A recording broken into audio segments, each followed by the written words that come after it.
suite pour toi, Sadio Mané n'est pas top 2 Afrique. Pour moi, il n'est pas top 2 Afrique. En tout cas, il peut être dans le débat, mais pour moi, il n'est pas top 2. Déjà, Samuel Eto'o, pour moi, il est intouchable, c'est le numéro 1. Après, pour moi, il y a débat avec Mohamed Salah aussi. Après, il y en a un qu'on n'a pas évoqué, c'est Yaya Touré. Moi, je vais beaucoup défendre Yaya Touré. Si on parle de palmarès rapidement avec Yaya Touré, il remporte la CAN, il remporte la LDC, il remporte tous les trophées majeurs dans sa carrière quasiment. Si on parle des distinctions individuelles, ça on l'a oublié.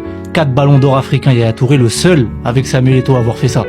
Mais la particularité avec Yaya Touré, c'est qu'il les gagne 4 fois de suite. Eto'o, il a pas fait ça. Ensuite, il est 2 fois dans l'équipe type de PL. On va revenir aussi sur une saison légendaire qu'il fait.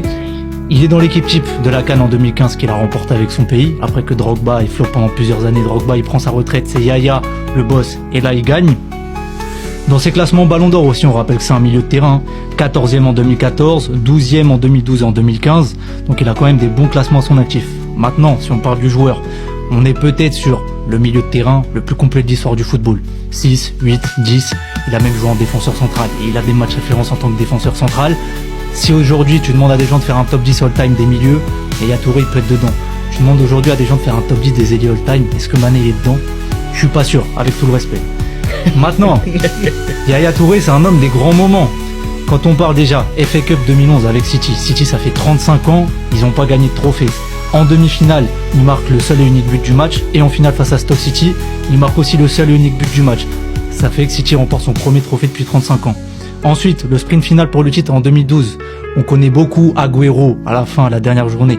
Mais à l'avant-dernière journée, le match il est serré face à, je sais plus qui, je crois, face à Norwich. Et c'est Yaya Touré.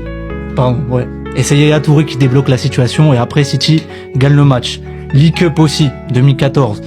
Contre Sunderland, City est mené 1-0. Yaya Touré, il met un chef-d'œuvre, ils égalisent, derrière City gagne. Et ensuite, la CAN en 2015, après tous les échecs en 2012. Je continue. Les échecs, voilà, 2012, Drogba qui rate son penalty, même je crois en 2006 avant. Ils étaient donc, du coup, il y avait une grosse pression. Drogba, il prend sa retraite, c'est Yaya le boss. La Côte d'Ivoire, il gagne. Yaya Touré, je crois, il met un but en demi-finale et il met son péno en finale. Et derrière, la Côte d'Ivoire, il gagne la CAN. Merci beaucoup, Josh.